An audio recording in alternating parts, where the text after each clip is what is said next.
Okay, we are good to go. So, what? Are we recording already? We are recording, yes. Shit.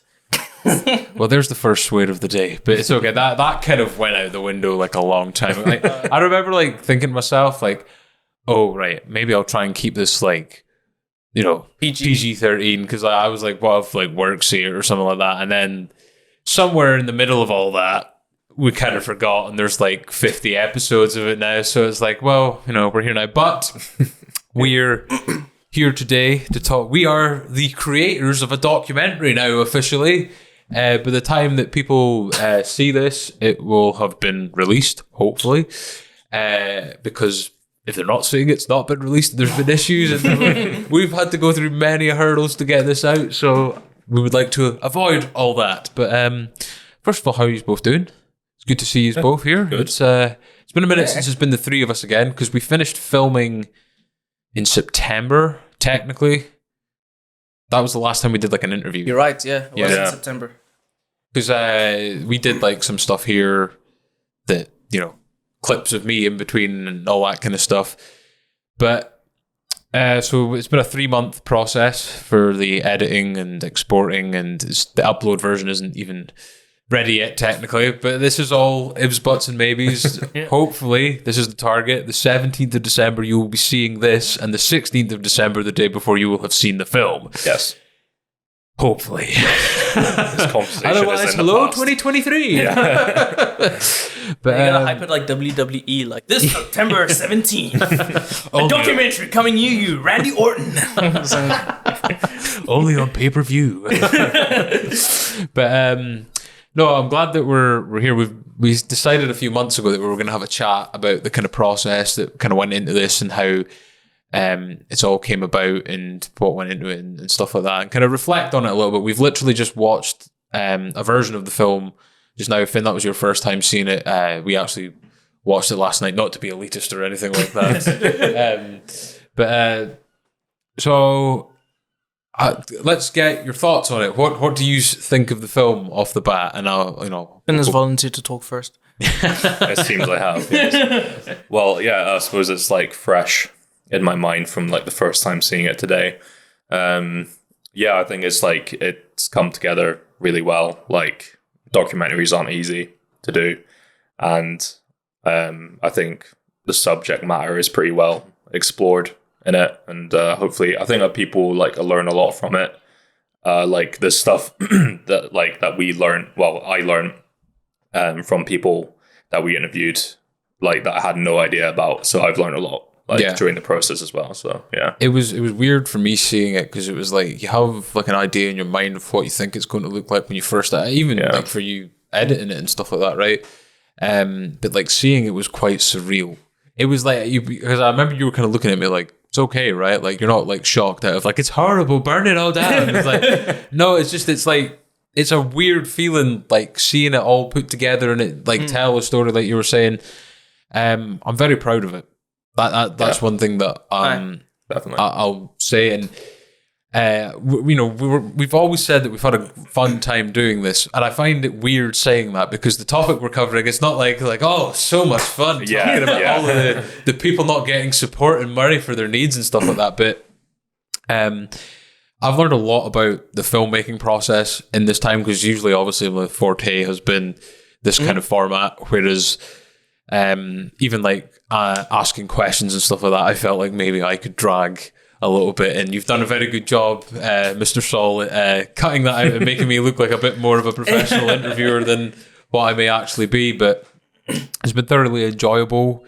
Very happy with the end product. I'm excited, but I'm really nervous as well for people to see it, just because we can have our reaction about it, right? But it's obviously going to be a subjective thing when it's released to like the public, and that is quite a nerve-wracking thing. But I'm looking forward to it, though. It's been a long time coming. I think we've been working on this for 9 months. We've been talking about this probably for nearly 2 years, because I think actually the first time we discussed about doing something was in 2021 when you were still at uni. Yeah, I remember those like a lot of ideas. It just pops up as like something in the back of your head. You're like, I'd like to do this in future, stuff like that. And then eventually just became reality. But honestly, I would say I'm really impressed with you, because like at least with me, like I got like I guess you could say a little bit of more of the academic training in theory about that stuff. But at least you're just like, hey, I want to do this. Let's go ahead and do it, which is a lot better than most people even in academic, because actually it's quite hard for people, to put it bluntly, to move their ass and actually do it. So actually it was really good. But yeah. Like I wrote 5 things down to begin with, because what had happened is I got ill in 2021. Not like, I'm not trying to make it sound like I got ill. I was on my deathbed and I had this moment like, you should make film. But I actually watched like a bunch of Louis Theroux documentaries in that time, just because I was like, in my bed. And I'd already kind of had the podcast thought idea and stuff like that. It was COVID times. Like I'd kind of tried to get into office work and built like a kind of path around that, and then every office was like, we're not opening for 18 months. Do you know what I mean? It was like the worst time to become qualified for that type of thing. I just remember thinking like, this is really cool, and seeing the way that he approached certain things, and like all the kind of stuff that he was like learning from going and talking to eccentric people. Not like this is to talking to eccentric people or that, but I like the kind of format he was doing. I would like to get involved in something like this. So I was trying to think, it has to be something local, right? Like I can't just go out and be like, right, let's go to Philadelphia and like interview the police force and hang out with them for 2 weeks. That's just not realistic in our current situation, right? So I was like, it has to be something local or something general that can be filmed locally, right? So I think I wrote 6 things down. There was this, obviously. I think there was something to do with Scottish independence as well, trying to like be neutral on that. Feel like maybe that's probably taking a way back burner now.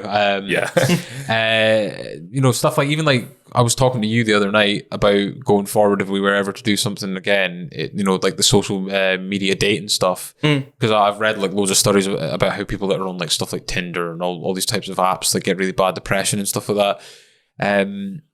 But I think I chose this one just because it's a thing that I've kind of experienced, and I thought it would be like a good starting point. I know like in film we're trying to be impartial, right? Like we're not trying to like be political or make a statement. Obviously there's storytelling, there's messages through that, but it's not just me saying, look, everything around here is absolutely guff, get it sorted. You know what I mean? Like it's got to be a bit more kind of subtle than that.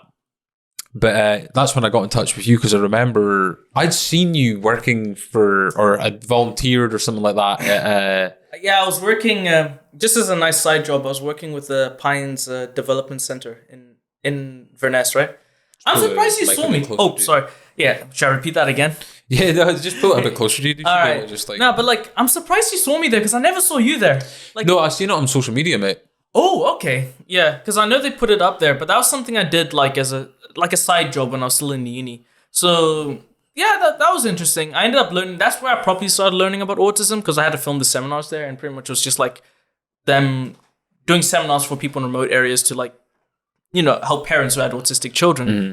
Yeah, but you contacted me about that, so like I think because I already was a bit familiar with the subject, it wasn't too daunting for me. I was like, okay, fair enough. And I have done documentaries when I was in the uni as well. But I'll say this, as far as documentaries go, like the making of this was smooth. It was really smooth. It was fun. Like, I know what you're saying, like, it's a grim subject. Yeah. So it feels like you can't have fun, but you can have fun. Yeah, like, in terms of the filmmaking process, it can be a lot of fun. I mean, the amount of like just absolute laughs that we had in like the car to shoots and stuff like that. Like, we'll go into that a bit later on, but I think it was actually the 4th episode of the podcast that you came on. You'd said, I'm back from uni now, so if you need help in that, and then it was like, okay, we'll do it, and we'll start it that year, and then you went back to South Africa, and then Omicron decided to happen, and you were stuck in South Africa for 6 months. But the creative process was happening then as well. I remember we had the not Zoom calls, but it was like I think it was just on Messenger. Wasn't it? We were just having like video calls, chatting about the idea. So yeah, the process was going on before then, which makes it the pre-production. When like you see films on like Wikipedia, and they're like meant to come out next year, and like you look at it 5 years down the line and they're still stuck on like the year it was meant to be coming out. But the thing is, when you see like these old films when they do behind the scenes, when they're like, oh yeah, we're doing pre-production, like I'm just feeling like I shouldn't be like, oh, we're doing pre-production. We're like, yeah, we're doing pre-production. We're doing pre-production. Yeah, man. But so after all those trials and tribulations, COVID decided to still get in the way of like how many people on the bounce were we meant to interview that it got delayed? I think it was like 4 or 5. Yeah. Gillian got COVID and you were coming through from Inverness at the time. So I was like, because I was paying you to come through your travel and stuff. And I was like, he's already here and we're not going to get any interview. Because I think we did a podcast because we couldn't go and interview anyone because they had but to be COVID. fair, like, fate was pretty much on your side there because I had to leave Inverness anyways. Like, I was on the process coming here because it was... Why did you make that sound more dramatic? Yeah. I had to leave Inverness. No, that's not much like that. It's because there was things here that I was doing and I was getting ready to head down south anyways. So in the end, I just ended up coming here. So in the end, it was easier for me just to keep doing that. It gave me an excuse to move some stuff before, so moving wasn't so easy. Yeah. But yeah, man, it's been an enjoyable process. We'll get as well to how you came into it as well. But I almost felt bad. I thought you'd almost been coerced into it at one point when we were going to view. Help. Yeah. Well, what happened originally was when we were going to interview Karen, Adam, the MSP. By the way, how nice was that hotel that we actually interviewed as well? Like, we got treated like absolute kings. I know. We got like free water. Did we not like get a lemon slice in our water? Not just what like, is going I'm on? talking like the other guys when they go get the cucumber in the water. Not just like a bottle like we've got here. Like just pop up with a camera. Just pop up with a camera and a whole bunch of equipment. Yeah. You just get some special treatment. They even let us overstay our welcome. Like Yeah. I think we had 2 hours there, and because Karen and that were running late, which was quite good for us because we needed the time to set up. Yeah. Setting up is always like in your head. It's like this will just be fine, and then like halfway through, it's like right, you there, like get that way. Is that tripod going to extend long enough? But yeah, I think when I went back through, it was like we'd been overshot of like 45 minutes. For me, the awkward part is always telling people, because since we're using like the mics like this, it's trying to tell people like, can you please get closer like this? Well, can you please be far away like this? Like, please don't move your head. Yeah. Because that was like a thing that's like came across as like not creative differences. It wasn't like this documentary's under threat because Ryan thinks that the mic should be close to the face and Sean wants it further away for the People shot. need to be suspended from the ceiling. It's all part of the art. But like we've said, like going forward, we've got use of much more equipment now than what we had for this specific documentary. Like we're using the pod mics with the Rodecaster because it's better than camera audio, but there is stuff that it can only go so far with, right? And it's good for like this setting where like it doesn't matter if the mic's in shot and stuff like that. But like you said, with like rule of thirds and obviously me going through the editing certification as well, I've kind of realized how important that is. Like beforehand, I was like, why is he like being so like upset about this? And they're like, oh, I get it now. Yeah, it's one of those things where it's like people don't get it, but those slightly small differences is actually what makes it like look high end and like low end and stuff. But it's also, it's kind of like, sorry, I'm just going back to the 3 Shades days, but sometimes when you actually don't know it, you can sometimes get some of the most cinematic stuff unintentionally. Like, remember the very first 3 Shades video we made with the chocolate? Yeah. We had some of the most creative like shots ever in that, like high angles. Just pull the arm towards your face. All right, yeah. Just do like a rapper. Yeah, we had some of the most creative shots ever. It was swinging. It should just like stay there once you pull it forward. Yeah. But and it was in 4:3 aspect ratio, which was, it was just because of the camera. But let's just say it was a creative choice. Yeah. So wait, it's kind of the same thing in Lighthouse. Yeah, we did it before exactly. Lighthouse. I'm suing. But take that, William Dafoe. No, but like I said, like when you end up learning more about it and stuff, and like because of the course I was doing, like I ended up doing it over and over again. You eventually just end up realizing. I think when you first do it, it can be a bit stressful. Like when you're not used to it. You get into like a routine of it and that, right? You have your ways that you do. taught. Like you taught us a very specific way, and then in reality, when you try to do that specific way, it never really goes that way. But because you do it over and over again, like you end up realizing there's real quick cheats. Like, all right, I know the way to do it, but let's just do it like this, and hopefully the camera doesn't pick up the weird Jenga I've made on the right side here. Hopefully this like $1,000 equipment doesn't just like fall down and break. Yeah. But in the end, like the small things like that, you end up realizing like it's really fun for me. Like it's a whole puzzle making. Like even working with, I know we complain about our equipment, but honestly, I love MacGyvering it with this stuff. Yeah, like, the process is quite fun. Yeah. So like behind the scenes, besides like actual like we're filming and stuff, there's like a fun kind of like puzzle making thing to it. And you just hope that you can suspend the person's disbelief. Just expensive Lego, basically. Yeah. Stressful and expensive leg. Yes. You won't believe the health benefits. It's like Russian roulette, but with your finances. I mean, I remember the first shoot that we did, right? Yeah. And I've learned so much. This is going to sound really stupid because like I've been doing the podcast for like 18 months or something at this point, but I've learned so much about like the cameras I have. Because I'll admit I've been pretty lazy with the cameras and focused a lot more on the audio side of where I've just been like, boom, autofocus. And I still do that now because like we don't really have anyone operating the cameras, so I just find it works easier for me. But I'm trying to learn more about like the likes of manual focus, and I know like the rule of thirds now and the 180 degree rule and things like that. People are like, what Swahili black magic is he talking about? but if you get into editing or filming and that, you'll know what I mean. But like learning all those kind of things, and it's actually helped me with like stuff that I'm doing anyway. Like I've realized like I'm color correct and like stuff like the podcast and that now, which sometimes is needed because the spotlights are quite bright and they could do a little bit of just toning down now and again. But it's been good and it's helped in other ways. I've really enjoyed the process. It's been different and but it's a good different. Like it feels like, I mean, I get anxiety before doing any of this anyway, right? Because I'm always thinking of like the worst case scenario in my head, which I think it could just be a healthy thing to think sometimes, and sometimes you can get too much in your own head. But with filmmaking, I like how it's spread out more. You like, especially with documentary work, you get footage and then you kind of create something around it. Like you said before, it's the opposite when it's like feature films or something like that. You actually have a kind of... Best way to put it is like it's the opposite of fictional. Like the creative process is the opposite of making something fictional. Fictional, you plan everything out. You know everything. But with this, it's literally like you film everything, then you plan it. That's from our perspective as beginners. I think guys who actually... I was meeting this guy who does like documentary professionally. And for him, it's weirdly enough the other way around. But I think for us, at least at this stage, it's very much like that. Yeah. Which isn't a bad thing. No, exactly. It's quite fun, actually. I mean, we're still like, we've kind of freestyled it in a way a lot of the time, right? Like I remember we brought the boom arm. I specifically remember the day when we went to go to Colorado. We've got like these little white IKEA tables that are holding your two boom arms. We've had them in Finn's car and they weren't even used. You know what I mean? And the absolute stress of trying to like you said, expensive Legos. Like, are we putting them in this way? No, this way. But it's been a thoroughly enjoyable process. It's obviously... filming is fun when we go to the shoots and that, and obviously like we're quite good friends anyway, so we have a lot of banter. I think it's fair to say. Let's put that lightly. Let's just say if you heard any of the stock footage, what was actually being said, this film might not be able to get aired. You know what I mean? Like, luckily there's an unlink button on Premiere.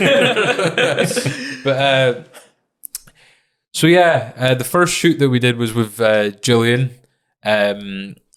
And let's just say that it was a bit of we were talking about having to freestyle a minute ago, and that's exactly what we had to do there. I hadn't figured out the manual exposure. It's a bit like this. If you've ever seen Full Metal Jacket and the obstacle course on that, that was that shit. Like literally, like I don't know. I'm thinking of those like secret agent movies where there's the laser beams. Because at one point we had like the cables literally just dangling from everything, and I was like, okay, I need to just. Well, did we not have like a camera on a high chair at one point? You're like, I need to get like the right shot. It's like, can we use your high chair? But some of the behind the scenes of Gillian just looking at us, like I was watching some of the footage of Gillian when we were just setting up, and she's just like, she's like, what are these guys doing? She's probably thinking like, because I've said like, we're independent filmmakers and stuff like that. It's like, oh, that sounds like independent filmmakers. Even though it's not meant to sound fancy, it sounds fancy. Yeah. So she's probably thinking like some STV vans rolling up. Like, and then there's guys that are like, oh, can we use that table? What about this one? Could you hold the mic? It reminded me of the days when I used to do Rambling On, which you'll be familiar with, which is actually 6 years old, believe it or not. That's mad. Where it was bring your own mic. Like, we didn't have mics for guests; they brought their own mic. Be industrious. But and then we hadn't figured out like I hadn't figured out the manual focus on Sony, so then we spent like half an hour dealing with that. And then the exposure, and then but we got the shot. We got there in the end. And it was like, right, we've started. We've been talking about this for like 8 months, and I think this was like April that we shot that or something. So it was like, Yeah, Not it even- was. It was yeah. actually. It was just before summer. Yeah. Yeah. Because I remember when we first started talking about it, you were like, I want to get this ideally all done, shot before the end of like the darker nights and winter and stuff like that. That was like your original plan, and then it spilled into the summer, and it's spilled into next winter, funnily enough. But No, but we got all the important stuff before then, so it actually did go according to plan. Like, to be fair, like our deadline on this wasn't too bad. yeah, So we actually had a fair amount of good time doing it. So like, no. In terms of scheduling, it was fine for me at least. oh, the first shoot was actually Lee, wasn't it? Was it? Yeah, I don't know. Like for me, it became a bit. We of a did blur. like the first shot was in here. Yeah. Lee came here, and then the next day we went to Jillian. Yeah, I'm pretty sure that's how it went. And then Yeah, you're right. Yeah. We tested with Lee first, and then it went around.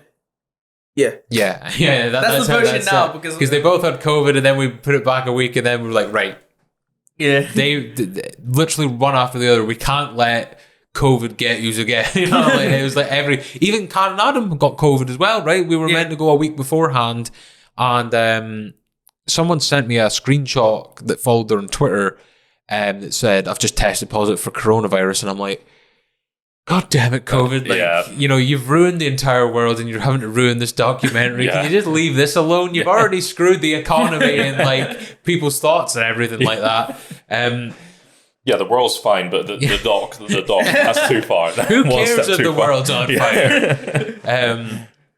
Yeah, so we got around to interviewing her as well, because there was like a bit, it seemed like we would have a couple shoots, then there would be a gap, and then we'd have a shoot, and then there would be a gap. So if I remember, it was like April, Lee, Gillian and that, and then I think it was like June that we finally got around to speaking to Karen, and then it was August we went to Lock Park. In September we ended up speaking to the parents and things like that. So it was kind of good to get like, because I think that maybe almost helped us rather than like having 2-3 weeks of where we just ran through everything, because I feel like we got a bit more It's nice to have a break. improvisation as well through it as well. It's good to have a break, because at least then you can like double check the stuff, just like make sure like, oh, do we have this and stuff. And yeah.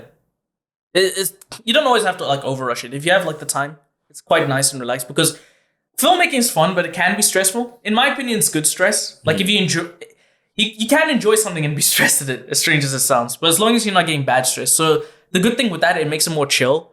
And knowing me, like I'm probably, I sometimes feel like I'm a little bit too laid back on it. Like I'm just like, don't worry about it, bro. I don't do drugs, I'm not high, but I swear I give up that like thing sometimes where I'm just like, don't worry about it, bro. It's like the camera wasn't rolling the whole time. Well, We'll fix it in post. funny that you bring that up actually, because I remember when we spoke to Never say fix and post. I'm sorry, you just said the cursed words.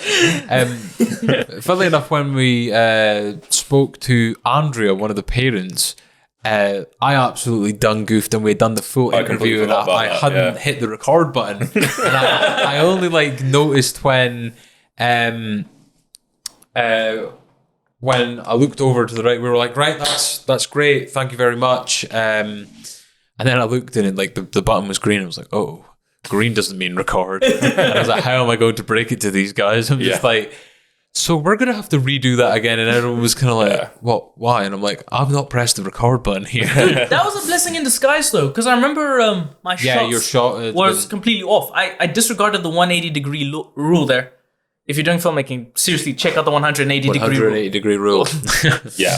Check it! Man, In it was, use right now. but no, but I remember seeing that, and I was like looking at the cameras. Like I actually noticed it when we were filming as well. I was like, oh crap, I won't be able to use Ryan's footage here. Yeah. Like, but yeah, no. So I'm the only one who didn't screw up that day. That's good. Yeah.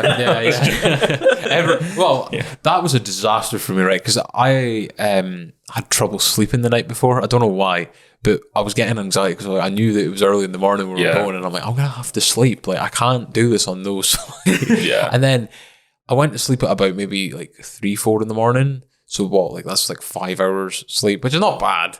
But like I overshot it, and I just woke up to I think it was like my mom or something like, Sean and Finn are here. I was like, what do you mean they're here? And I was like, I have no time for a shower, so I literally like had to like just spray deodorant everywhere. I mean, I've seen shower. I've seen the the not having a place to stay shower, but I remember remember seeing the footage back of me, and I'm like, we can't use this in the film.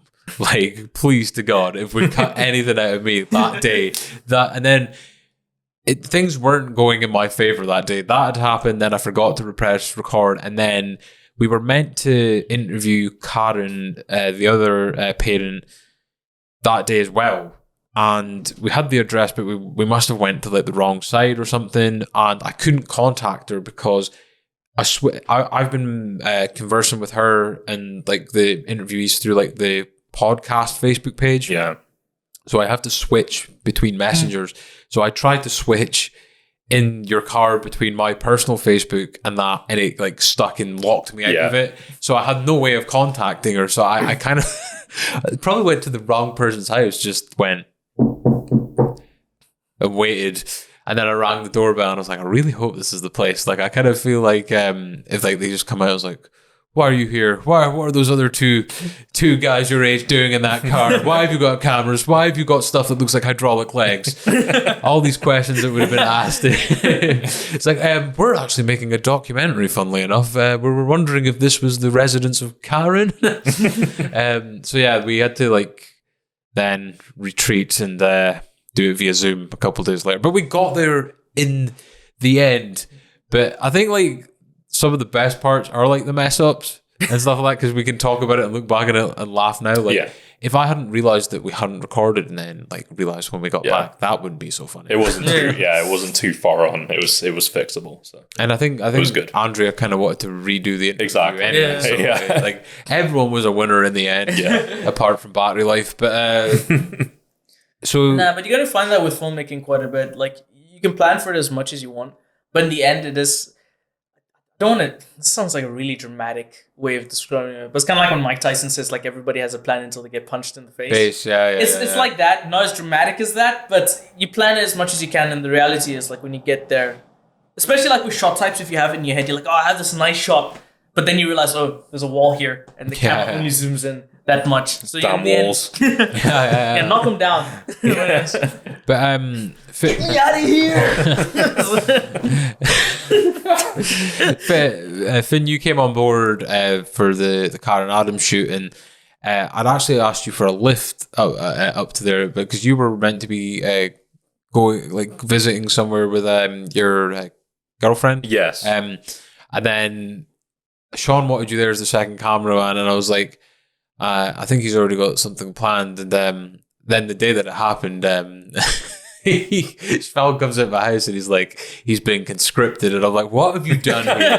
What have you done? You haven't forced him to cancel his plans for this. No, it all worked out well in the end because plans shifted and stuff like that. So knife to the throat is very convincing. Very persuasive. You're going to be the second camera guy. It's like, well, so if you notice the second camera's shaking a little bit, you know, gotta get this manual focus right. Yeah. But yeah, let's talk a little bit. You didn't realize, but I actually have a knife at Finn's like sternum right now. I'm just like laugh. Just got help written on my hand, like, just now and again, just not. It's like that guy in the Vietnam War who was like blinking Morse code, like SOS, help me.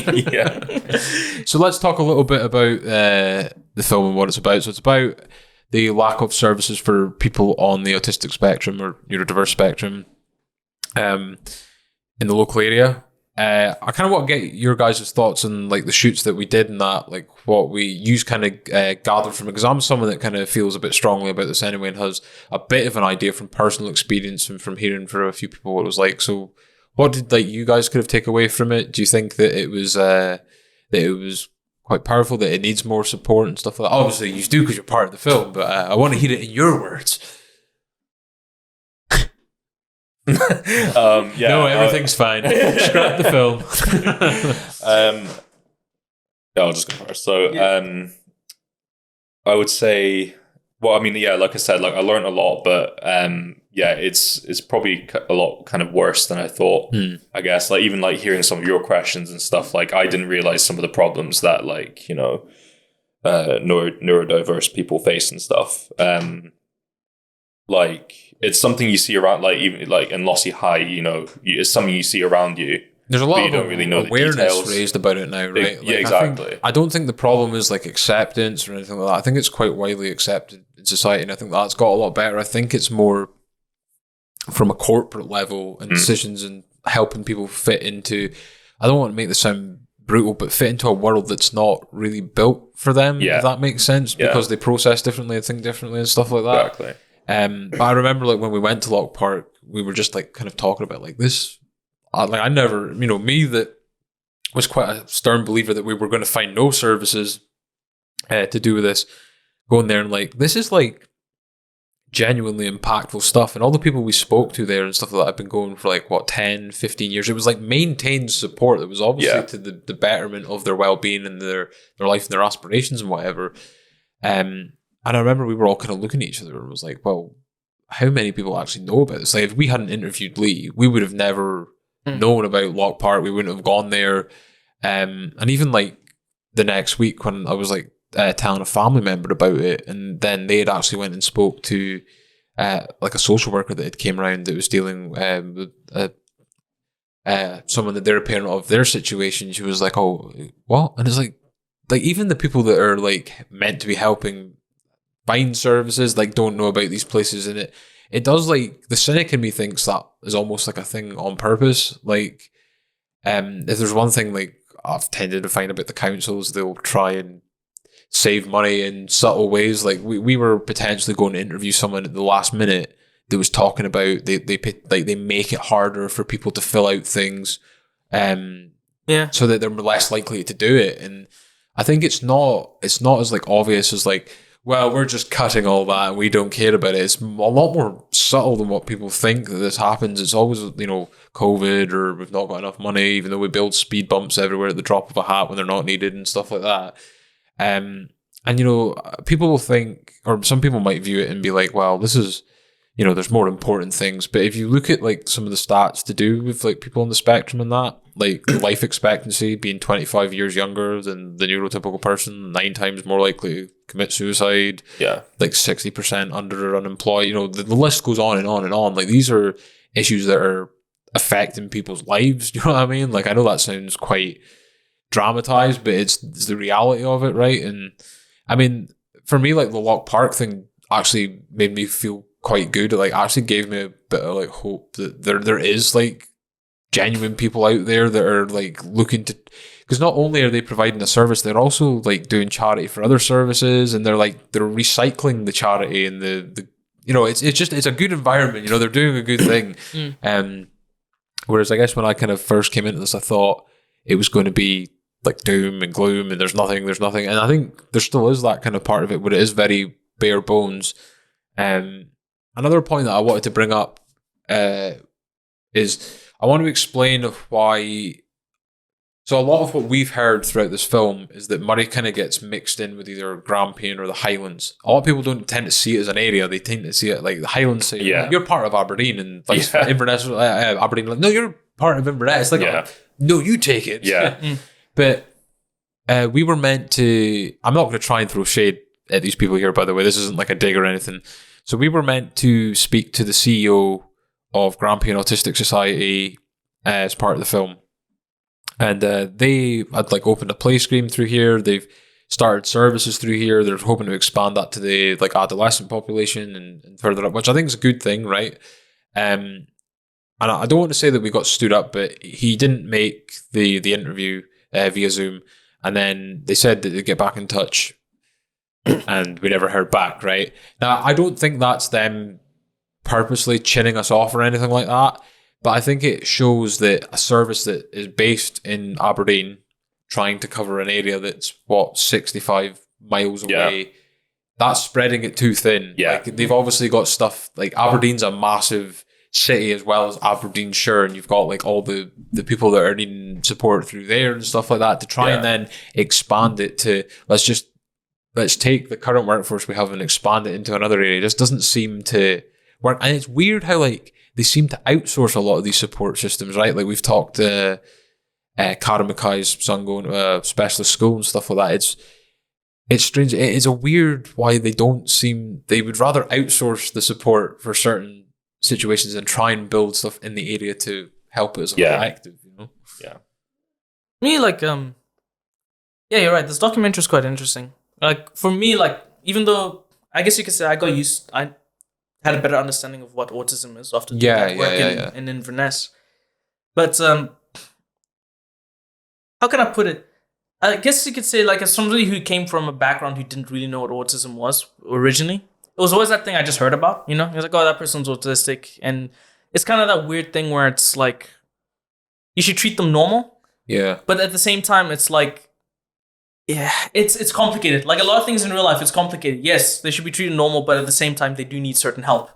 Otherwise, they're just going to be in serious trouble. So the problem is, I think when some people hear them treat them normal, they forget that the person still needs help. Yeah. You see what I mean? And it's kind of that weird thing. And with here, it's the best way I can put it. I don't think anybody was going to put effort into them unless they're personally involved. You see what I mean? And like when it comes down to the council and stuff, like how can I put it? I don't think enough of them are personally involved. It's something they just keep hearing about, you know? And they're just like, oh, okay. And then there's all the other issues. And it becomes a weird rabbit hole. It's really hard to explain it. But in the main thing, I think it's just that it's never really put in light. You know what I mean? Like barely anybody knows the thing. There's not really any communication. It's not really made public. Everybody just seems to just stay quiet about it. You know what I mean? For example, like I said, I was just as shocked as you with Lock Park. I was like, oh, this is awesome. This is amazing. This clearly should be advertised. Why is it not? Yeah. And I genuinely just think it's like, I think people are just like weirdly, the people who are in charge should be more interested in it, but they're not. Yeah. Therefore, they just ignore it, you know? I don't know. Like, with the council and stuff, there's so many crazy stories. It seems like, to me, like, one of the things they get wrong with people on the spectrum is it's widely accepted now that, like, everyone's different. And that's, like, a rule you can put to, like, just doesn't even have to deal with autism. Like, it can be anyone, right? Everyone is not going to be the same. But we always fall into the trap of, well, this person's doing this. Why can you not do that too? You know what I mean? Like, everyone is going to be different. Everyone needs altered support for that, right? Yeah, no, you're right. It's kind of that weird thing where they say everybody's the same, therefore they think everybody should be treated the same. Yeah. In a weird sense. And I know that sounds kind of strange, but it's like this weird thing where it's kind of like one rule applies to all. It doesn't. Like, if you go for let's say, like, what's the best example? Okay, like you guys are wearing glasses right now, right? Yeah. If you give me those glasses, they're probably going to damage my eyes more than anything. Yeah. Therefore, we are not the same in that regard. Yeah, you have an elite level eyesight. We have the mediocre eyesight. Elite-ish. My right eye is weird, but I'm still waiting for my Spider-Man moment, you know. Like, oh. Come on, some poisonous spider, get me my eyesight back. Stop being a superhero. I'm just glad I could see I you keep again. sticking my hand in like strange like pieces of bark in the woods, hoping something will bite me and give me superpowers. But nothing yet. Ended up with a disease, damn it. I'm just saying, Spider-Man's lying to me. I haven't gotten anything yet. No Hulk powers. But that one kind of rule, that one size fits all kind of thing. You heard that from a lot of the contributors in the documentary. I think like that's one of the biggest problems. You know.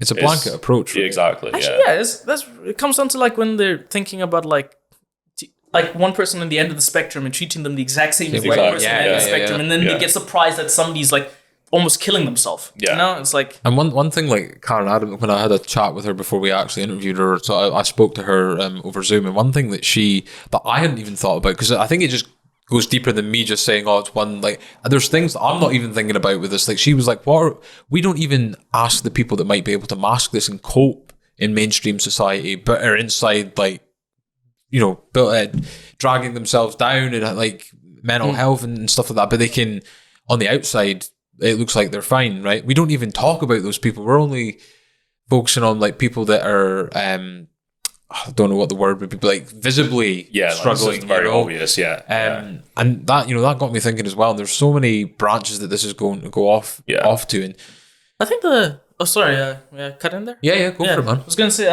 I think the part that really freaked me out, or at least shocked me, and I guess you can't just call this a problem with just this alone, but it's the weird, like, you know how we're saying like the one size fits all? It's just the fact that everything just feels like they're just trying to put it under the carpet. Yeah. Not like a big conspiracy to hide everything in plain sight. But it's like when you talk about the medications and stuff, you know, they're trying to get everybody just on this one pill in the hopes that it just buries the thing. Yeah. They're not like even if you show, it's weird, like. They want a silver bullet because they want the quickest, like, whenever, the one thing that annoys me about it is that whenever it seems there's any kind of mainstream support for it, it seems to be directly linked to employment. Now, I'm not saying employment's not important, I'm not saying it's not good or whatever, but if people are struggling to leave the house, or people are, struggling in social situations, you can't fast track them into like, no disrespect to anyone that works there, but Walker Shortbread or that kind of environment, like a factory or retail or whatever it may be. But that's what they seem to want to do. And that's when I question their motive behind it. Are you doing it because it will make their well-being better, or are you doing it because it makes the statistics look better? Yeah. And they want that quick approach, and that's what like a one-size-fits-all they try to do, and obviously it doesn't work. But you were saying personally involved, the one thing that requires is time. And they're not willing to put the time into that at this moment of time, but well, honestly, it's kind of like don't worry, I'm not going to go into any specific politics here. It's just kind of a general broad overview, but it's kind of that weird thing where I guess you could say with like an elected person, they have like a certain amount of time. Yeah. So they always try to get everything done within that certain amount of time. And there's a level of selfishness to it where somebody's not thinking about it in the long run. They're not thinking about maybe I can leave something that can be carried on and on. They're like, I need to finish this within like 4 years. Yeah. You see what I mean? Like, and it's the same thing. Like, I know I'm applying that, but it applies here as well, where somebody's just like, oh, I need to get this done. I need to get statistics now. I need to get done. They don't think about like something grander than themselves. They're not like, all right, maybe I can leave something here that the next person can carry on. Long-term developing plan. It's short-termism. Like everybody. What's that saying? Planting trees or what? Planting trees, you'll never know the shade of. Yeah, something like that. Like, I know it sounds like I'm getting philosophical here, but they do need to have this idea of like it's a lot bigger than you. I'm just going to put emotional in the title of this podcast. That'll be the preview. I'll just be like, listen, man, they just need. No, but what I'm trying to say is like, there really is this kind of weird idea where they're just like, they're thinking more about how can I appear great at this moment? Instead of like, all right, let me just let the groundwork so at least something can improve. We can have something going here. Maybe like if they want to have a happy moment, they can at least get the level 1 started. And hopefully the person who's next, you leave a good groundwork for the next person to put like a level 2. And I don't know how long anybody know how long the council people are putting? Yeah, there's like councillor elections like every 5 years. I think it follows like a trajectory like the political system. So like there'll be a general election, then there'll be a Scottish election every 5 years. So I would imagine the councillors are, unless there's like obviously a retirement and they have a snap by election or something like that. So they got to be realistic. They got to be like, okay, look, if we can't pull this off within like 2 years or something, let's at least have a groundwork of a plan that can pull it off. The whole point is like, you want to make something so you don't have to keep replacing it. You know what I mean? Like at least something that like, okay, I guess the best way to put it is like, let's say we had like a Windows PC here, right? It's working perfectly as it is, right? Yeah. But if it breaks, you can easily fix it to keep it going, right? But you still have the thing there, the original thing. So the whole idea is like, we need something that we can just improve upon. Improve upon. Not like, okay, I'm going to do this thing and then it disappears when you're gone. I think that's no one can be perfect with this, right? We're not expecting perfection, but I think if we've noticed anything, there's no foundations there. Yeah. And that seems to be... Like everybody's like lost. They're like, what Log Park? What place here? Like nobody knows. Like there was no. And sorry, that's the part that the parents are like what Andrea says that she's phoned the one-stop shop in Inverness. There used to be one in Elgin 10 years ago. It got taken away.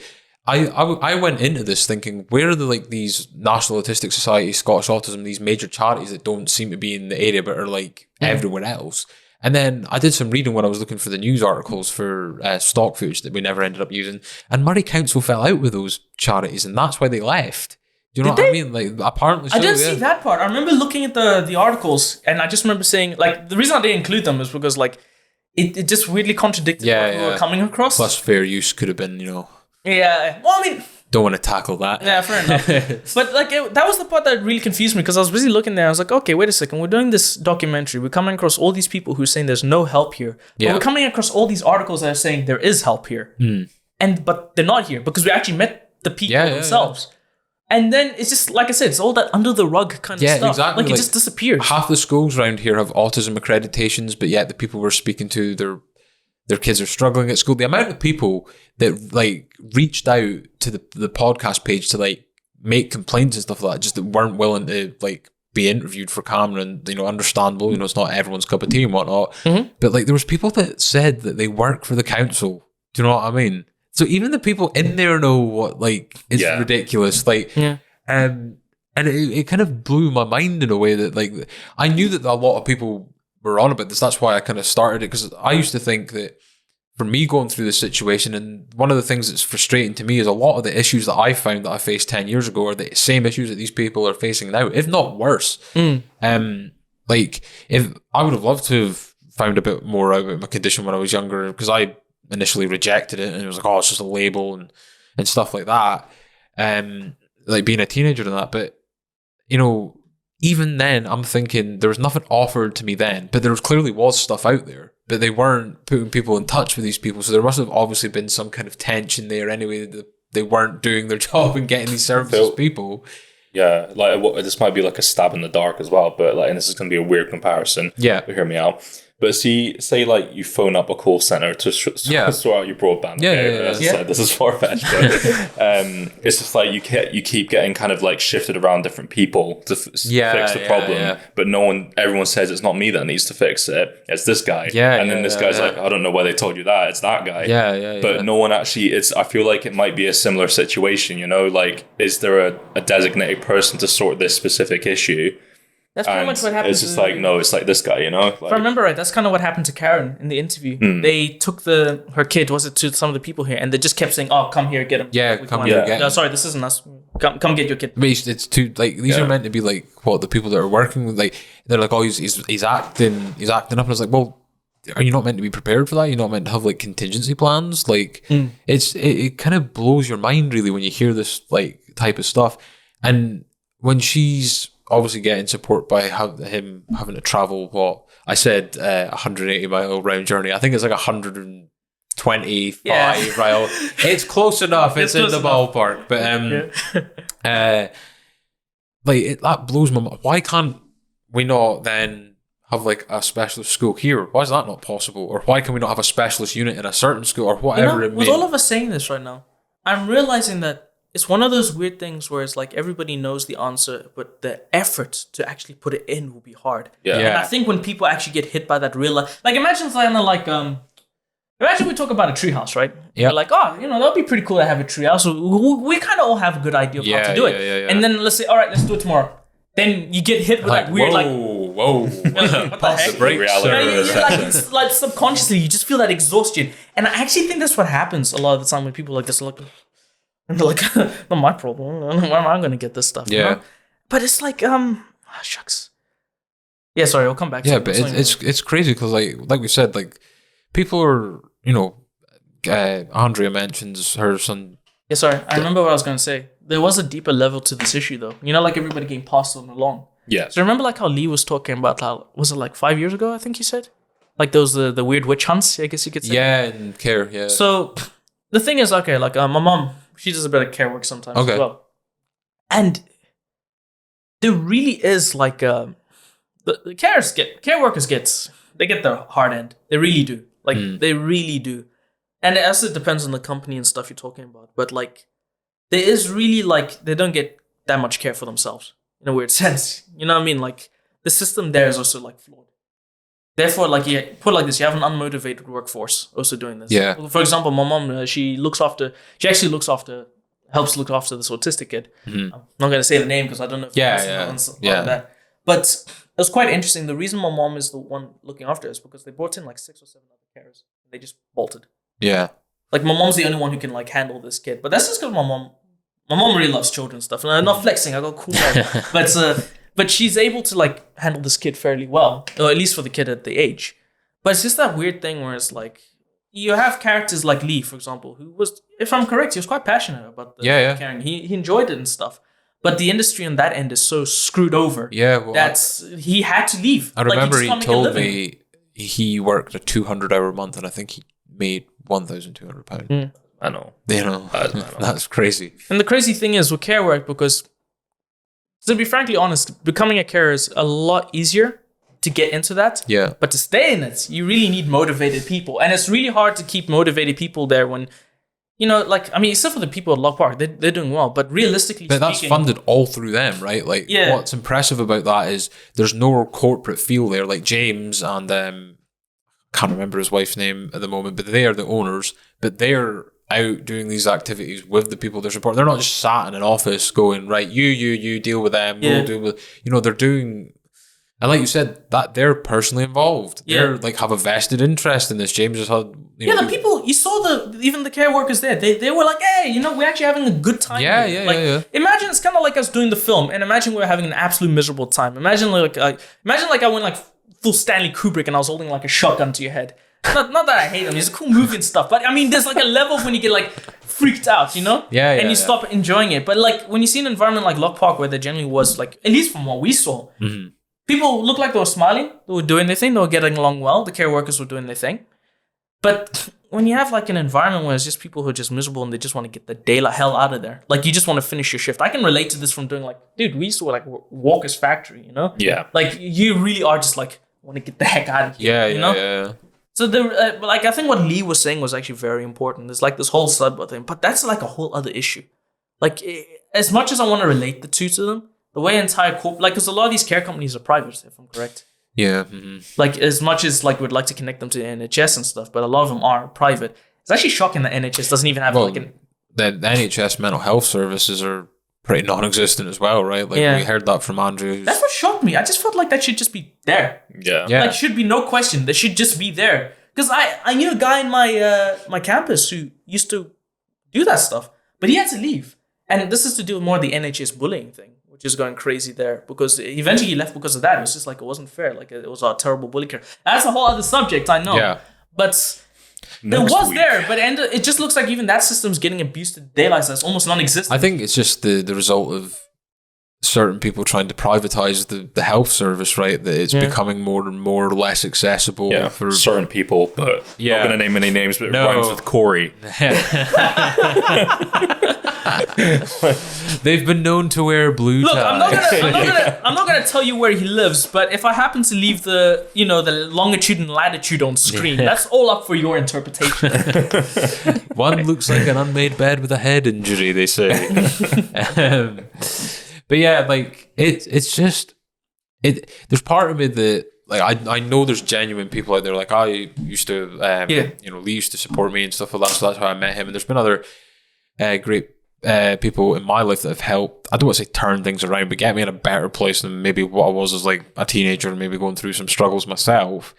But one thing I noticed is like they're never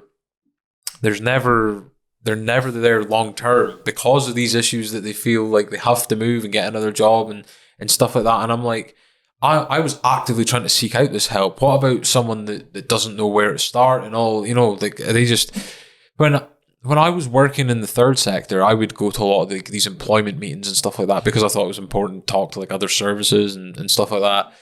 And the amount of social workers that were there that would bring up like people that were on the spectrum that weren't attending school and had just kind of been left to their own devices in their house for 2 to 3 years, pandemic or no pandemic. You're like that. You've got to like, and me personally being through stuff like that, leaving school prematurely and left my own device, I know that can cause damage that takes time to get over. You know what I mean? That's just why it's important that people aren't just left to get to crisis point and then they oh well, I guess we'll deal with it now. Yeah. But that's why in the end, the sad thing is like the best way you can do is put a spotlight. Shame somebody into moving the button. It's unfortunately that, And that's like, I mean, I've asked myself a couple of times what I want this film to achieve, and obviously, like the obvious ones, like I want a lot of people to see it in the area and stuff like that. Yeah. But if anyone is watching it, and I hope it shows that, because I feel like you can kind of feel like isolated and alone with your own circumstances, and it's just a natural human thing to go through. But I hope that this shows it's not just 1, 2, or 3 people. These situations aren't unique to you. It's not like your fault. It's not that anything's going on with you. This is like a systematic thing that's broken. And I hope that people can form like a community out of this film, realizing there's other people that are maybe going through similar struggles. Because I think it would be quite a powerful thing if like parents or carers or whoever it may be get together and have some kind of representation to hold people to account. I think if it's one person that's complaining, like let's just say they're having problems at school or something with your child and you go to the counsellor, you're one person, they'll easily be like, oh, well, it's an uphill battle for you. But if there's groups or of people that are complaining about, that's when they seem to be like, a proper community in the sense of the word. Yeah. Because like that was something we were noticing. It's just like everybody's kind of just separated. If they could just stick together and actually just work towards it, it's just like it was just shocking, just the isolation. So it was was. It is crazy how, like, I'm not going to tell who said this, but one person that was meant to be on the documentary said the service was started up and was funded through like the council and stuff like that. And once they had got a Northern Scott article making it look like they'd done something, they then withdrew the funding. Do you know what I mean? Like this is the type of stuff that's going on, and now that service is being ran at a loss. Do you know what I mean? Like, I've never once like criticized the people that are genuinely working on the front line, because I do believe that there's people that genuinely want to. But I'm looking at it like from a higher corporate level, people that are making decisions on funding and stuff like that. And even when I worked in the third sector, I'll never like disrespect anyone I worked with or anything like that, because there were great people and you could tell that they genuinely wanted to do that job. But it did there was definitely a holistic side to it. And there was definitely a corporate side to it. Yeah. It felt, I'll maybe just leave it at that with that. But I seen it myself. It was like, and they're very like separate as well as like corporate and holistic. Yeah, it's not it was really like, much of a mix. And to be fair though, when I'm thinking about the community thing, like it would be good if like, because it's, and the one thing is kind of like I was saying, get a community. Yeah. But realistically, in order to make it work, it has to be in a way that it benefits everyone. Yeah, 100%. But like in benefiting everyone's like, the parents must get the benefit that they know that if they can easily get help for their children. It takes a whole load of stress from them, meaning they can still work, they can do better. The children will be getting help. Hopefully a system will come there. People who wish to start new, let's say, endeavors. Yeah. With these people in mind, they can go through there and do it well, and they know they'll be able to get through that. And somewhere through the council, they can at least set up the structure so that even if private organizations get into it, there must be a way they can get funding, finances. So that's what I mean. Like if they can just get a lot more talking in an organized communication is key, right? Yeah. But realistically, it has to be done in a way that everyone benefits. Yeah. And not short term. Yeah. They got to think about a long term something way that everything is requires investment in multiple ways, not just like money, like time, strategy, stuff like that. And people tend to take people at face value, and they always seem to assume that's how it will be for the rest of life. If you give someone mental health support, if you can build them up, then they can go on to achieve really good things. Like having had support in my life, like I used to not want to talk about this and want no one to know that I was on the spectrum, and now we're about to release something where I admit like publicly for the internet, the world's strongest man is autistic. Do you know what I mean? Like it's not like when people say disability or whatever, these people can achieve things. Some people just need help to get there. Do you know what I mean? And everyone deserves that chance at the end of the day. The funny part I find it's just when you really think about it, like the big thing they all need is just somebody to chat with and talk to. Like, I mean, that doesn't cost anything. Exactly. We're talking right now for free. Yeah, literally, it's just time. Just like, hey. And then boom, everything gets better if you just keep it up. Yeah. So just people talking and stuff. Or at least like understanding, like this person means like this means like that. Yeah, and then like, I think it's kind of a weird mindset that everybody's just like one size, like you said in the end, one size fits all. Yeah. It ruins it for everyone. You're being awkward, you're not fitting into mainstream society. Clearly you are wrong and I'm right. Yeah. Pretty much. That's the attitude of it, right? Yeah. Like, and the subliminal messaging that goes through, like, I know it could be looking too much into it, but if you look up like autism stats in the UK and look at like the government's representation of it, the first thing that pops up is the cost of it, and they put it in big bold lettering. But that's subliminally saying these people are a burden. It's like, we spend 32 billion on this a year, that's $1 million a lifetime. And it's like, well, is that the person that you're supporting for, or are you not having the proper strategy? Yeah. Bro, do you know what I mean? It should be worth the cash. Yeah. Why are we looking at it like that? Exactly. It's kind of evil. And that's the that's the Conservative government doing that. That's the trigger their base into thinking, well, back in my day, we just had a nice steak and ale pie and got on with it. You know what I mean? Like, that's what they're kind of pandering to there, really. Yeah. And like, put it quite bluntly, money. If the money is into improving somebody's life, it's money worth spent. You should well worth spent. And how we kind of project it as well can also be negative in society. Like I remember. And this is from like my own family members, and it's not, they don't mean it like this. They didn't mean it as an insult, but the way that terminology is used, it can affect people, right? So when I got diagnosed in that, they would say, oh, you have a problem, you have an issue, stuff like that. It's very negative terminology. And that's why I think a lot of people then, when they get diagnosed in that, they don't want to accept it because they see it as this ultimate negative thing that ruins your life. And I can say that, okay, there's difficulties in that I have in certain life, but I feel like I can achieve a lot of things. I've achieved a lot more than what I thought I could, at the time when I was in that bad place and stuff. And that will be the same for everyone else that's in similar positions, And at the end of the day, like, this is I felt like in a way it was a bit of a full circle moment for me, this, because I always felt like that I'd just been diagnosed and left to the wild, for lack of a better term. Yeah. Like, it was like, you have this, we're not going to tell you about how that affects you or anything. Here's the world for you. And there's been some struggles because of that kind of approach. There wasn't the support. Well, there must have been support there, but they never offered anything then.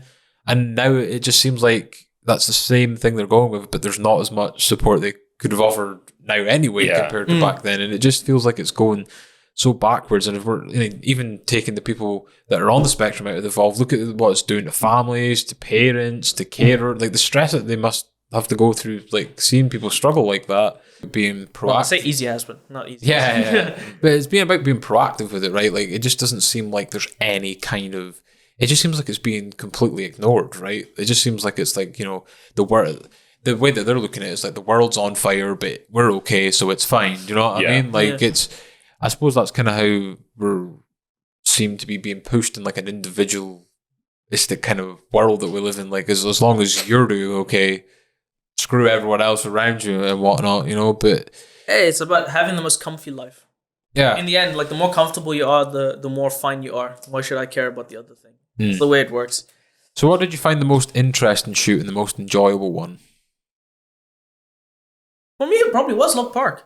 I enjoyed being outside. Like, I just enjoy being outside. Yeah. So I like shooting outside, and I just love doing landscape shots. And to be fair, it's good banter. The colours that we got as well were phenomenal.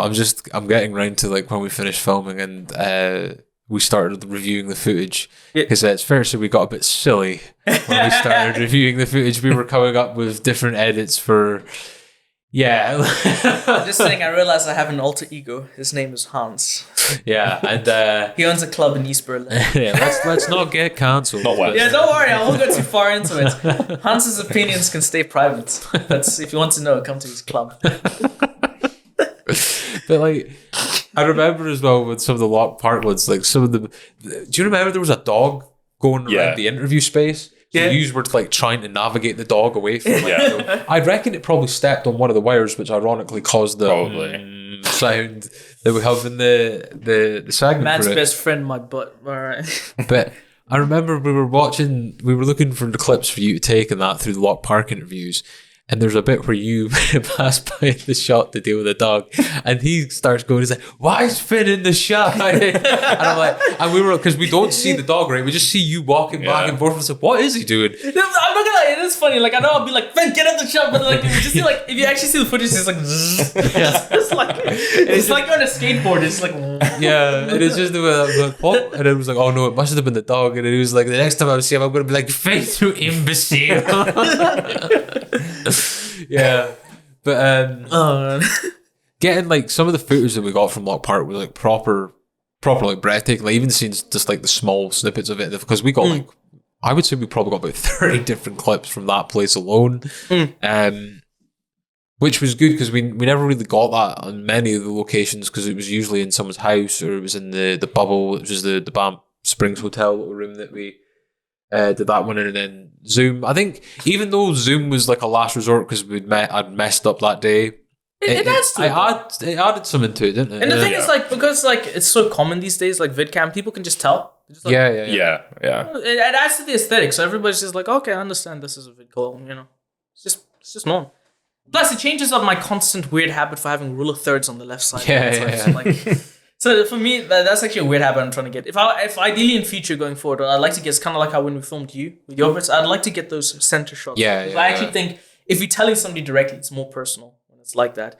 Whereas, I mean, that actually thinking about it, that works. It's just like, I need to do more cuts. Anyways, I'm going on the technical thing. Bebop boop 101010. Yeah.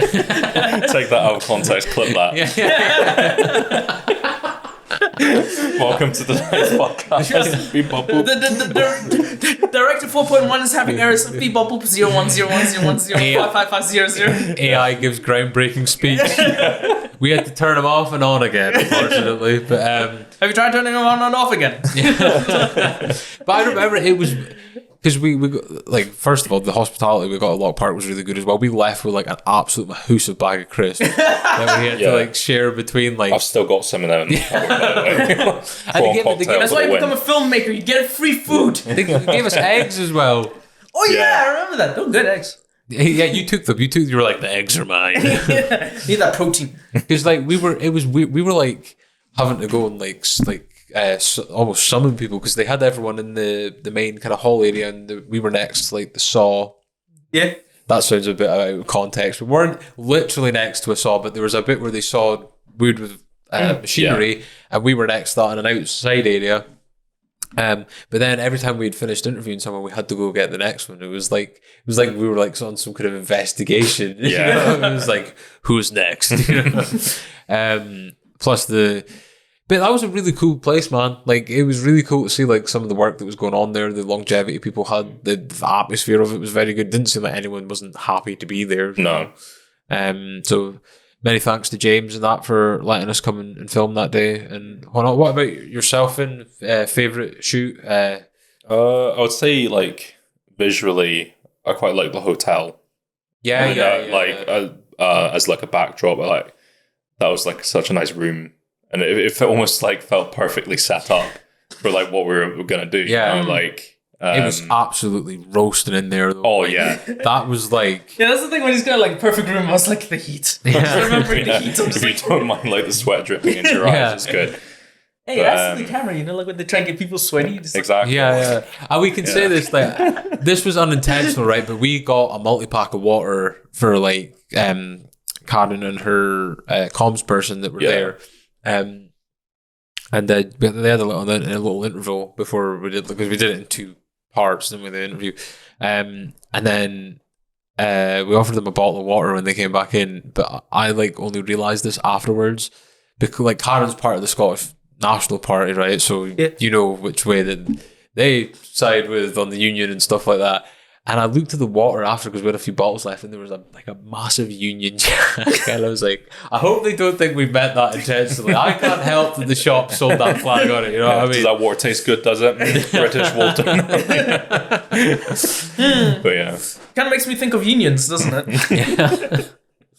But it's been an overall like enjoyable process. The amount of laughs that we had, which we probably can't go all into about talking about the way up, but it's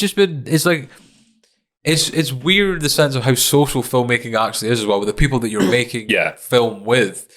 Honestly, that can be a big difference though. Like seriously, like I've done quite a few shoots. I've been on some good ones and I've been on some bad ones.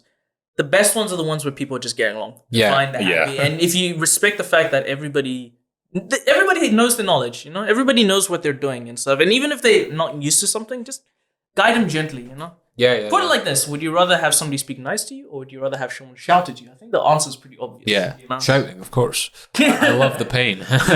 More. Tell me more. Tell me how to set up that camera.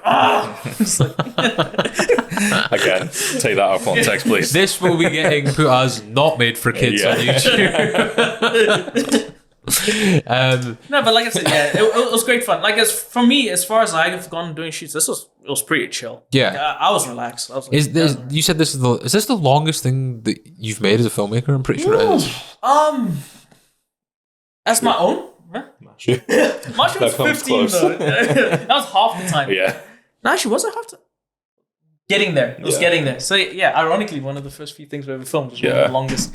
But yeah, I guess when I think about, well, it depends. I've been on like the seminar things I used to do. Mm-hmm. They were actually an hour long, but I never edited those. Yeah. So for me, I can safely say for editing, this is the longest. Yeah. This is definitely the longest, and it was quite strange. I actually realized I have this weird conflicting style thing. I'm kind of a person who likes to bam information sometimes because I want to try to keep people's interest, especially in the modern age, because we're used to social media. Like if a video is longer than 10 minutes or something, they really have to like slam action. It's that weird short attention span. So that's something I'm trying to fight back. because I actually prefer old school where it is nice blur. And for me, editing this was weird because I'm actually trying to tell you a lot of information and I'm not trying to bam through it because it is actually like something that you don't want. How can I put it? I can't put like techno music on somebody talking about like their go through like horrible depression, like, oh yeah, you know, there's no help here, so Dubstep, like just like train spotting music. Oh, I no. know what'll cheer you up. Some pounding techno. Some Ecuador by Saf. Yeah, we got a band in here from our funding. Ecuador. Yeah. And you see, like for me, I'm actually trying to fight that happen because I'm always trying to get that. So it is trying to like make it more. As strange as it sounds, a little bit more melancholy because it does work with the tone. Yeah, Like, yeah. This is like a horrible stuff that's happening. We do need to like tell the information. And the thing is, it's kind of those weird things where it's like, I think when you're editing it, you got to realize like this isn't for everyone. Exactly, yeah. You know, in the end, this is for people who truly want to understand the issues there. I don't blame it if somebody's looking for something happy and will probably skip it. But for the people who are watching this, they need to know that the people who are watching this are getting the right thing they deserve and expect. Yeah. Like, yeah, your audience is intelligent. They know they'll stick with it. Like for me, like, admittedly, autism isn't something that is my main focus in life. Yeah. Like this is something I met through you and Yeah, doing yeah. the stuff there. Uh-huh. But since I'm editing the story, I have to respect the fact that there's people out there who really do have an interest in seeing this stuff done right, you know? Yeah. So in the end, I got to respect that as best as I can, even though in the end, I probably won't relate to it as much as people who are in it, you know? But I got to respect it. I got to show this is the story. This is how it feels and affects. And I think, going forward, like I've said that myself, like if we are, the next documentary or whatever, it will be something that I don't have any knowledge of because I think that's why you do documentaries, right? It's an educational thing, not only for the viewer but also yourself making it, right? Definitely. So yeah, we'll see what that is. We've had a few discussions on a few things, but obviously now that I've got the editing certification as well, that we've improved the arsenal both mentally and physically, our war chest of filmmaking equipment and know-how. But I suppose just like wrapping up, because we've been going for like an hour 10 minutes already, which is pretty crazy. And obviously at 1080p 25 frames per second, I kind of like it to upload within like 2 hours. So yeah, I'm conscious of the time now. Like that's one thing that I've learned like through editing. And I know that people that don't do editing are like quite naive to it. Is like some people will be like, why don't you do like a 2.5 hour podcast? And I'm like, you know how much editing and processing that takes? Yeah. Do It's like, you want me to go blind? It's just like, yeah. You're like, you want my computer to just shit its brains right through its fucking auxiliary port? Do you know what I mean? Like, it's just, it's crazy. But so I just want to kind of get our thoughts on what we think the film will achieve and what we want it to achieve. And yeah, that's we'll end it on that. Okay. Maybe it's just, as a filmmaker, clearly I want to flex on some of the filmmaking skills. Yeah. But, now with this one, it generally is like, it's kind of one of those things, if I'm going to do something to showcase my filmmaking skills, it's not bad to do it for a good cause. And this is a good cause, so I'm quite happy about that. Ideally, I would like the message to get out there, and I would like to see some action, but in the end, that's up to like the universe. Yeah. And what happens. We can't control that, right? Yeah. But in the end, I feel like we did as best as we could to tell the story. And I'm quite happy with how it turned out. Like, I know there's people, this is a weird thing. Like, we can always go back and think of something that would have made it better, right? But that's like the kind of, not to sound elitist here, but that's one of the things you have to be at peace with as like a creator. You have to be, because there's always something in the back of your mind like, oh, if I did, you know what I mean? I mean, I'm watching this and there's a few things like, dang, I wish we got that. But with this, like, I'm quite proud of it. Like, I don't know, I heard a lot of other people who make films like, I can't watch my own work. I'm not like that. Personally, it's with me, it's an experience. We had a good time making it. Yeah, exactly. So I can easily rewatch this. If I had a rough time making it, I'd have a harder time rewatching it. But with this, I can rewatch it and I'm generally like, that's a nice shot I did. Or that's like, I could have done that, you know? Oh, that was a nice thing you did, or something like that. Like, Oh, shit, by the Finn's way, in that shot chasing a dog. by the way, I need to give props. Your sound editing on this was excellent. Like, seriously, sound is like a nightmare. Like, even for most filmmakers. That's why they have audio technicians, but you edited it perfectly. I suppose and just for the subtitles, it was good. It was, I suppose that's where the podcast came in handy, because I've had to focus like a lot on audio. And admittedly, like, I didn't do too much the documentary audio because I didn't want it to, because the podcast audio is processed, right? It is heavily processed, but it's meant to be like that because it's internet radio or whatever. But I wanted it to sound more natural for this.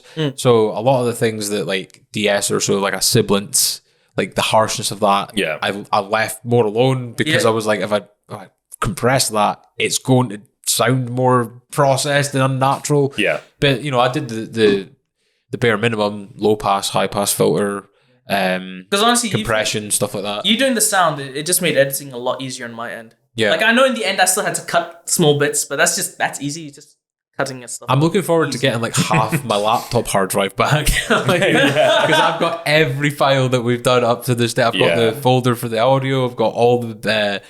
Keep it until after we release. Yeah, no, I was 100%. gonna say, we don't want to freak out later. Yeah, I mean, it's like my only workstation now. But I'll like I think we can all kind of agree that we want.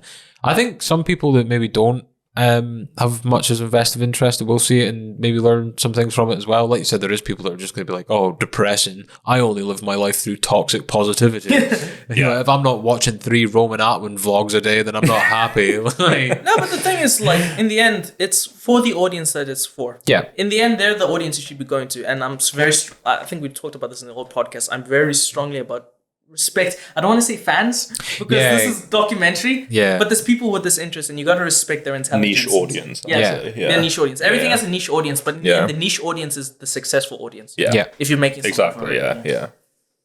awesome, dudes. Well, I guess the only thing I can say now... I do have one question. Oh. What was your favorite part of the entire creative My process? favorite part. It's a good question because I feel like I've been exposed to a lot of things that have been good for me going forward.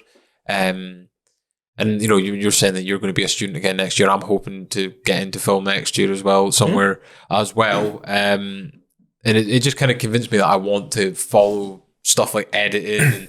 And I've been someone that's really struggled with like self-belief and self-worth and stuff like that. To like even like we had a conversation a couple of weeks ago about maybe putting like a CV into Northport where you work, and we can cut this out if you want. Like I don't have to reveal where you work and stuff. But even then, like when I do stuff like that, even though I've got like these editing certifications and like I've proved that I can like do stuff like that, I have this thing in the back of my mind. It's like, no, I can't do it.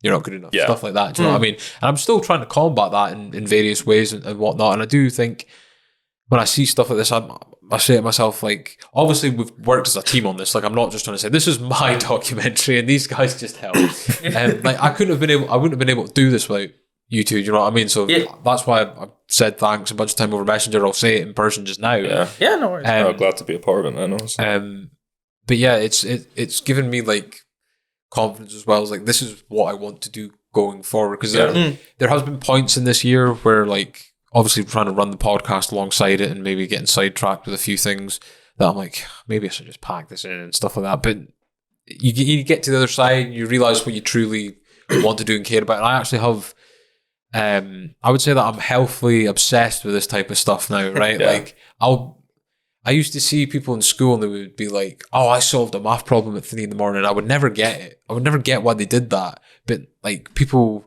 when they have something they're so passionate about, I've found myself, that's how we'll get the audio right. And I'll set everything up here at 2:30 a.m. and I'll be scrolling about and I'll be like, actually, no, can that? And then the next night to make it better. And that pays off in the end, that kind of healthy obsession. So I'm looking forward to continuing do this. Hopefully continue working with you two in projects and stuff like that. Obviously, we always have a good time in various ways. Some that may not be as appropriate for the podcast, but so that's exclusive Patreon content. Yeah, most definitely. But my favorite part of the process was challenging myself, I would suppose. I get, it's weird, right? Because as someone that has autism, like meeting new people is quite a stressful thing. So I find it quite ironic that my whole kind of thing is now doing that.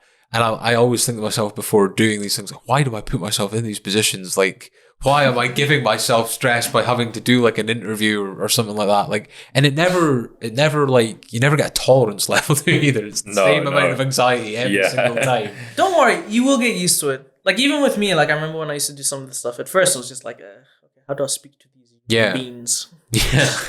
How does the human know? But then like in the end, like I know, like especially working with behind the camera, I'm just like, just keep them entertained until we start asking questions. And I think one of the things, even though we didn't use a lot of the shots from me from the interviews, it helped people feel more comfortable that I was being filmed Exactly. as well. Yeah, Whereas not just them. I think if it was just them, it would have been a bit more intimidating. Yeah. Especially if you put them right in front of a camera. Like, that's the other thing. As much as I'd like to get those front shots, it can be way more intimidating. Yeah. Because you just like...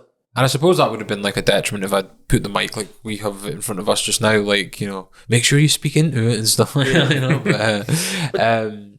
But that's been my favourite part. I've enjoyed learning. Like, it's been a very big learning experience for me. Not just about the topic, which I thought I knew a lot about, and I've learned things to do with that, but obviously in film. But if I was to single it down to one thing, it would definitely be reviewing the footage, just because the amount of laughs we had through the process of it. Yeah, dude, I remember especially like some of the stuff when we were filming the Lock Park Lake. I was just listening to it. I was like, what the heck was I saying? One in particular where, when a certain van comes up. Well, that, and then there's one where if you weren't there, you would have thought by the audio that something very sinister was going down. All kind of lined up perfectly. But, honestly, I should come up with like a weird like audio horror story. It's just like the adventures of Hans in Scotland. Murray's neurodiversity strategy, the outtake. What about? I know you came in like halfway in Yeah. when the documentary was being. But was there any favorite process for you then? Well, yeah, I mean, I was actually thinking about that. I would say, honestly, for me, like, I've taken quite a break from film in general. So, like, it was a good way to get back into doing it sort of, you know, in a non-job sense, you know, and like you said, like the banter and stuff, that is one of the best things about filmmaking if you're with the right people, you know. So, I would just say just getting back to it and just like, Getting the band back together. Yeah. I'm actually Innes Reid. I've just had a really hard time. Hey, we may be dragging Innes into this because he has the drone. Yeah, man. And you was and Shout out to Innes, by the way. Yeah, I didn't mean to like. I did give him say that. I a was thing in the credits as Didn't well. mean to steal your identity or Yeah. anything. No, because I made that joke after we interviewed Karen Adam. I was like, this kind of looks like a Three Shades book reunion, but I'm Innes, and I've just totally. Innes definitely has a better hairline, that's for sure. That's how you can distinguish between But us. I did the credit Innes. It's just I couldn't put I couldn't put drone. Yeah, because the shots, unfortunately, they just didn't the wind work there. and stuff like that. But yeah, hopefully Going forward though, yeah. We'll Big drag Bucks in McGee tickets. to look forward to. The next yes, project. people. That's I might be giving the privilege of being narrator of a Three Shades video. I remember us discussing as well. I don't know if that's still the plan, but that would be pretty awesome. Yeah. As someone that's watched a lot of your guys' work and stuff over the Yeah, years. that'll be awesome. So it'd be like, you know, never meet your heroes, they say. Just work with them. But but I guess all that's left to say is thank you very much, guys, for helping me out with this. Like I said, couldn't have done it without you. Obviously, Jenny as well, who did the digital art, and obviously Innes that shot some of the stock footage with you, and was I guess you would call it runner. I guess he's officially credited as yet. I mean, just put runner. Yeah. Film terms get complicated. And Just put that down. if you have watched the film, leave feedback. I feel like I might regret saying that, but you know, we'll see what YouTube comments are like. Heard us. Tell us these dirty words. But anyways, yeah. So we're going to leave all the links, or we will have left all the links to where this is going to be on. It will be on the Northeast Corner Facebook page, Afro Scott Facebook page, the YouTube channels. We'll link everything. Check out Sean's Afro Scott page. He's not only going to have the documentary there, he's got a bunch of cool films there as well. And if you're into motorbikes, check out Parallel Fin on YouTube for your motorbike fix, if you would call it that. See, we offer so many alternatives and promotions. Yeah. But yeah. Sweet, guys. Cheers.